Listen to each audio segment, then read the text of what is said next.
आत्मा जो वर्षों से बंद थी, एक घर जो अब भी अपने अंदर राज छुपा बैठा है और एक विरासत जो अब फिर से लौटने वाली है। क्या आप तैयार है उस कहानी के लिए जहां डर सिर्फ एक एहसास नहीं बल्कि हकीकत बन चुका है? तो कहानी में जो सबसे बड़ा सवाल आता है वह है संजय दत्त का किरदार आखिर हुआ क्या। वीडियो में हमें साफ इशारा मिलता है कि उन्हें कहीं बंद कर दिया गया था, शायद उस हवेली में ही, और उसके बाद उन्होंने थोड़ा वक्त वहां राज करते हुए बिताया भी होगा, लेकिन अचानक वह गायब हो जाते हैं। कैसे, क्यों? इसका जवाब सीधा नहीं है, लेकिन हमें एक पुराना पोर्ट्रेट दिखाई देता है संजय दत्त का, यानी वह इस घर का हिस्सा जरूर रहे हैं कम से कम कुछ समय तक। अब कहानी मोड़ लेती है क्योंकि राजा साहब की आत्मा अब आजाद हो चुकी है और एक आत्मा जब इतने सालों बाद बाहर आती है तो चीजें पहले जैसी नहीं रहती। शायद अब घर फिर से अपनी असली हालत में लौटेगा और इस घर की असली विरासत अब प्रभास के यंग वर्जन के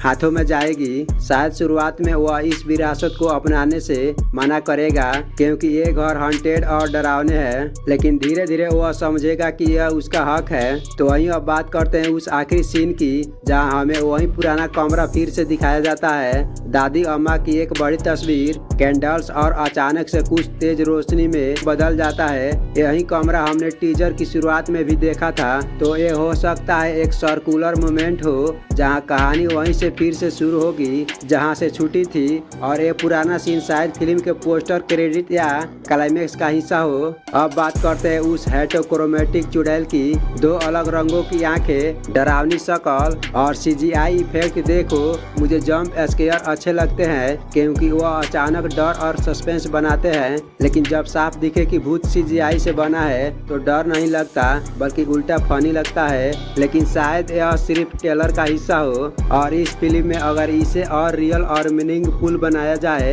तो यह कैरेक्टर डर का असली चेहरा बन सकता है। तो वहीं अब देखना यह होगा कि फिल्म में और क्या क्या ट्विस्ट आते हैं। मुझे लगता है कि इस फिल्म का ट्रेलर शायद नवंबर के आसपास आएगा और वही असली माहौल सेट करेगा। तब तक आप हमको बताइए, क्या आपको राजा साहब की कहानी में दिलचस्पी है? क्या आप प्रभास को हॉरर कॉमेडी के अवतार में देखना चाहते हैं? कमेंट में जरूर बताएं और वीडियो को लाइक एवं सब्सक्राइब करना ना भूलें।